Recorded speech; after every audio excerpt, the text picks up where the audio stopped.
Pampa Debates. Oferecimento GBUX, Previdência e Seguro de Pessoas, a proteção certa para a sua família. Unimed Porto Alegre, a nossa vida é cuidar da sua. E Biscoito Zezé, carinho que vem de família. Apoio a Clube. Vitor Augusto Koch, esta liderança e um homem que tem o destemor de falar o que é necessário, conhece bem o comércio do Rio Grande do Sul e do Brasil, por isso que ocupa a posição que ocupa. Bom, obviamente nós estamos aí diante de um ano que causa preocupações a todos, né? Muito se fala em crise, eu particularmente não acredito em crise. A Fiergs lá estabeleceu uma linha que deve estar mais ou menos dentro do que foi preconizado na FEComércio e no FCDL, que é uma linha pessimista, com um crescimento até negativo, e uma linha otimista. O senhor se posiciona em qual delas? Acreditar no ano que vem, diante do que nós temos aí com Joaquim Levy na Fazenda, com o Nelson Barbosa no planejamento? Isso lhe faz acreditar, com Cátia Abreu, com Armando Nogueira, no Ministério... Armando Monteiro, isso. No Ministério do Desenvolvimento? O senhor acredita que na mão de pessoas que são experts a coisa poderá mudar o panorama e gerar uma expectativa positiva? Na verdade, nós necessitamos de austeridade em políticas econômicas, especialmente na indústria. Nós precisamos definir uma política industrial clara, compreensível, especialmente desenvolvimentista, né, que seja desenvolvida e apropriada para que a gente cresça e tenha competitividade internacional. Nós acreditamos na força do trabalho, existem indicadores que mostram isso. Nós tivemos aqui no Rio Grande do Sul uma massa salarial aumentada na ordem de 3% real, ou seja, mais pessoas empregadas pela CLT, que tem os seus direitos, e mais pessoas empregadas quer dizer que existem mais pessoas com renda e aptas a irem ao consumo. Acreditamos sim na força do trabalho e em ações pontuais onde nós encontramos os gargalos, que é um incentivo na indústria especialmente. Agora, nós não defendemos incentivo a setores. Nós temos que olhar o Brasil com uma visão sistêmica, ou seja, quando se toma medidas, não pode se favorecer um ou outro setor, como nós tivemos aí algumas experiências e que até deram certo, como, por exemplo, a isenção do IPI na linha branca, geladeiras, lavadoras, enfim. Eu acho que isso deu certo, deu tão certo que deveria ocorrer para outros produtos. Exatamente, mas não no setor. Tem Claro. que haver uma redução dos impostos da carga tributária do país e fazendo com que se fomente, então, essa rotatividade de produtos que beneficia a todos. Isso aí com o Levy não é possível. Ele vai arrochar os cintos e alargar o faturamento do dinheiro privado na mão do público. Na verdade, essas medidas já foram tomadas. Aumento de impostos, e não existe, a sociedade brasileira não tolera mais isso, né? Nós não temos mais espaço, não existe mais condições de se pagar mais impostos. Nós temos aí a notícia do combustível. Mas tem alternativas, né? Agora começa o emplacamento das máquinas agrícolas. Pois é, mas veja... Começam alternativas. Onde tem brecha, o governo entra para faturar. Mas veja bem, você retira esse dinheiro de circulação e não retorna ele. Ou seja, como é que você vai desenvolver a economia dessa forma?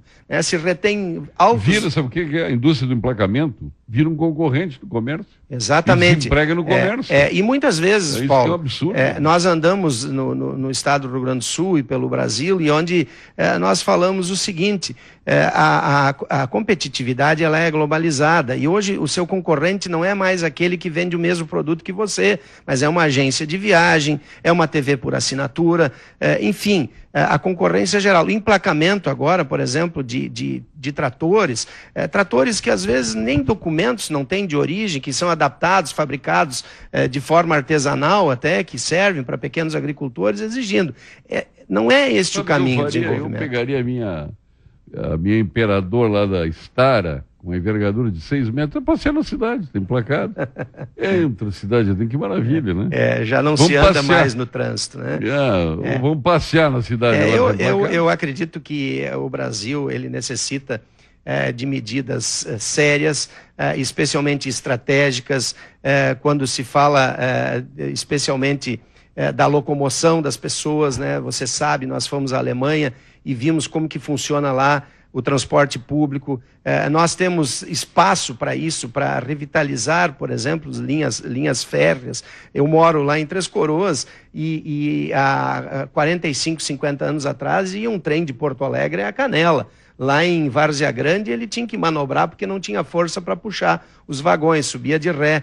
Quer dizer, nós temos hoje espaço para fazer. Porto Alegre tinha um trem que é para a Zona Sul de Porto Alegre. Veja bem. Pela margem do Guaíba. Veja bem, hoje um trem para o litoral, o que tiraria aí de fluxo, de trânsito intenso. As pessoas morariam no litoral. Exatamente. Então, medidas fáceis, simples de serem tomadas, mas precisa ter a vontade política dos nossos governantes. O senhor já pensou em ser político? Não. Eu sou... hoje eu estou à frente da presidência. Nunca lhe chamaram para a prefeitura, por exemplo, de Três Coroas? Não. Nunca foi sondado? Não, eu já fui convidado para alguns cargos, mas até hoje não aceitei e provavelmente jamais aceitarei. E eu pratico hoje a política empresarial e temos muito a fazer aí para melhorar o comércio do Rio Grande do Sul.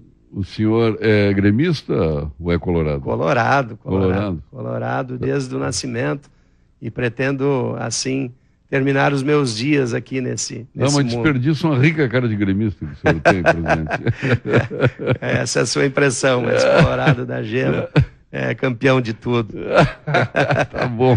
Presidente, obviamente que o varejo gaúcho e brasileiro está traçando os rumos para o ano que vem. Nós temos aí empresas, das melhores do Brasil, por exemplo, o Zafari, está se projetando com novas e grandes lojas, né, aqui em São Paulo, né, em outras localidades. O senhor acha que é de bom ouvir esse tipo de investimento, o investimento no crescimento? Sim. Nós estamos, inclusive... É na crise que se cresce? Exato. Eu acredito que o crescimento ele passa necessariamente pela organização. A adoção de metodologias, de conhecimento técnico de cada área atuante no varejo, especialmente acompanhando as tendências mundiais, se posicionando, e a adoção de ferramentas de gestão do pequeno negócio ao médio, ao grande negócio, são extremamente necessários. O grande negócio, ele já tem ele domina essa forma de fazer gestão, mas nós precisamos inserir isso nas pequenas empresas. Você sabe que as pequenas empresas hoje empregam 52% da mão de obra desse país e nós estamos fazendo isso na FCDL. Nós temos um programa chamado Que-Comércio. Hoje 1.000 empresas, 1.000 lojas estão com essas ferramentas implementadas e já colhendo resultados. Mais de 1.500 pessoas treinadas e capacitadas, com praticamente 4.000 horas de capacitação, e estas ferramentas, então, fazendo com que a organização, o acompanhamento em tempo real das ações, alinhe em tempo também real as diretrizes dessas empresas e fazendo com que elas sejam sustentáveis economicamente. E nós temos aí medidas que mostram que é o caminho certo. Esse programa Que-Comércio, nós temos uma parceria com o Sebrae e é o maior programa de qualificação do varejo do Brasil. Não existe em nenhum estado um programa de qualificação como o que nós temos aqui no Rio Grande do Sul.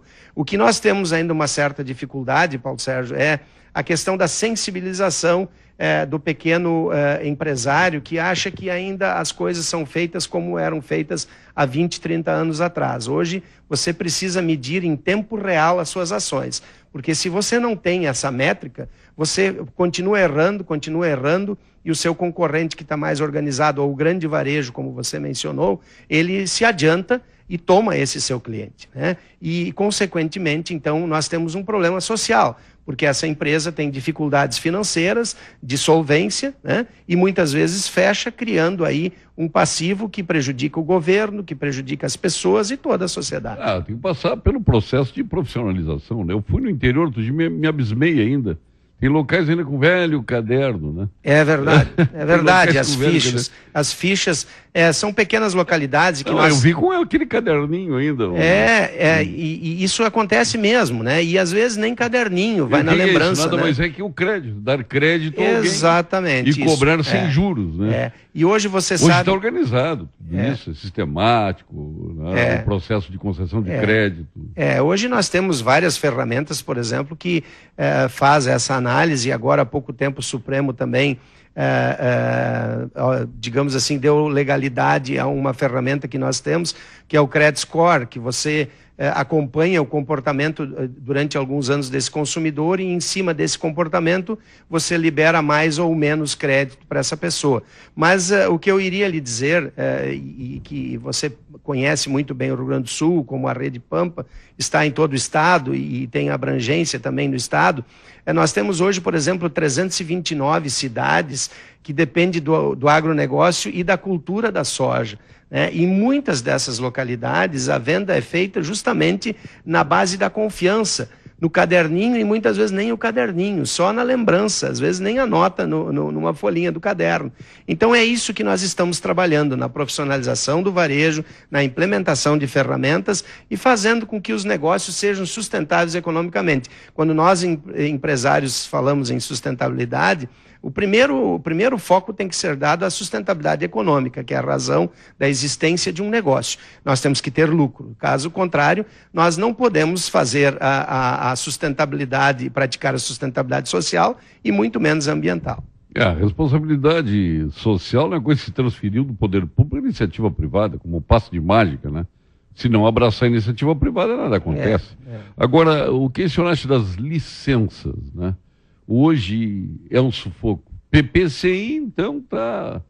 Para falar em fogo, tá um inferno depois do episódio da Kiss, né? Para conseguir. Então, é um sem número de vistorias, de fiscalização.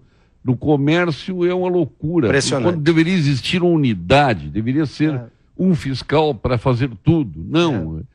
O corporativismo domina nesse aspecto. Como é que se resolve isso? Isso é que eu falo que são as decisões com vontade política. Por exemplo, hoje nós sofremos muito com o Inmetro, né? O Inmetro é um grande fiscalizador e, na verdade, a Lei Geral da Micro e Pequena Empresa, ela diz muito claramente que quando um órgão desses adentra uma pequena empresa, é para a orientação ou a notificação. Olha, você está errado, você não tem essa licença, em 30 dias eu volto, se você não corrigiu, eu lhe autuo. Hoje é o contrário, né? O Inmetro entra nas lojas e autua, e o que é o pior, Paulo Sérgio, é o seguinte, que não existe defesa, você não pode ir para a justiça, o recurso é administrativo, ou seja, o mesmo que multa, julga. O presidente Getúlio Vargas já dizia que só o trabalho aumenta a dignidade do ser humano. E eu queria de abordar uma questão que eu também preciso aprender, também preciso conhecer. O senhor acha que o Bolsa Família, ele gera movimento no comércio? Olha, na verdade é um volume de dinheiro circulante, né? A forma de como ele é praticado, ou como foi idealizado, é uma maneira de socorrer no momento inoportuno da vida de operador de uma pessoa, do trabalho. Quando há a falta do trabalho, um recurso para socorrer momentaneamente. O que nós não podemos fazer é perpetuar esse tipo de ação. Mas o senhor entende que para o comércio foi bom? Não, existe um dinheiro circulante. Sempre quando há dinheiro circulante, por exemplo, o Bolsa Família é como o 13º. Quando é pago o 13º, há uma profusão de dinheiro circulante. Então ele foi bom para o comércio. Ele é bom como os projetos Minha Casa Minha Vida, como todos os projetos que até hoje foram feitos. Ele faz com que o capital circulante aumente. O governo PT não tem só coisas ruins, como se preconiza. Não, nunca falei isso. Não, senhor. Eu acredito que também... Em todas as gestões de governo de uma empresa tem coisas boas e tem coisas ruins. O que cabe a um bom gestor é fazer essas medidas constantes e avaliar o que não está funcionando e o que está funcionando. E aí retomar as diretrizes. Obviamente que já falamos da Fazenda, né, e do planejamento, parece que está bem resolvida a situação. Mas que medida o senhor tomaria para criar um novo Brasil a partir desse momento? Troca da gestão da Petrobras seria uma medida imediata. Olha, Ministério das Relações Exteriores e todo o seu complexo. Por que caminho o senhor seguiria para recuperar a credibilidade da gestão pública? Olha, primeiramente eu chamaria o setor produtivo e identificaria, se fosse governo, identificaria onde há as principais necessidades. Nós estávamos no Conselhão e foi muito oportuno e em certa ocasião até nos confundiam que talvez nós fizéssemos parte do partido, né, quando o nosso partido é empresarial. Eu não tenho filiação partidária. Então, o que nós fizemos no Conselhão? Nós conseguimos uma coisa inédita com o governo PT, com o governo Tarso Genro. Nós conseguimos uma renegociação das dívidas de ICMS em 10 anos de pagamento. E por que isso é bom? Ah, mas quem não paga agora tem 10 anos para pagar. Estadual. O refis estadual para todos os devedores de ICMS. Qual era o grande risco naquele momento? As pequenas empresas que estavam inadimplentes com o Estado, né, estavam devendo ICMS, elas estavam no risco de saírem do regime tributário do Simples. Ou seja, o processo encareceria e fatalmente essas empresas fechariam as suas portas, encerrando as suas atividades. Com essa negociação em 10 anos que nós construímos lá no Conselhão, foi possível que essas empresas retomassem as suas atividades e reparcelassem em 120 meses essa dívida, gerando um bem comum, gerando um bem para o governo, que está reavendo o que tem de direito. Mas o senhor vê que o setor produtivo já foi chamado para o Conselhão. Em que nível o senhor gostaria de chamar o setor produtivo? Se agora nós temos uma agropecuarista no Ministério da Agricultura, temos industrial no Ministério do Desenvolvimento. Na verdade, nível o senhor queria mais? Paulo Sérgio, na verdade, assim, como a gente é simples e transparente, não adianta chamar e apenas ouvir. A gente precisa identificar os gargalos e colocar em prática, porque senão é demagogia. Botar um especialista num cargo, escutá-lo e não acertar a ação devida é demagogia. Então, o que nós precisamos ter é vontade política, coerência e implementação de ações que são factíveis e rápidas e fáceis de fazer, né, para melhorar o resultado do país. O homem é muito bom, hein? Mas nós vamos agora ao ponto final. A contagem regressiva da Sul e a mensagem de Gimo.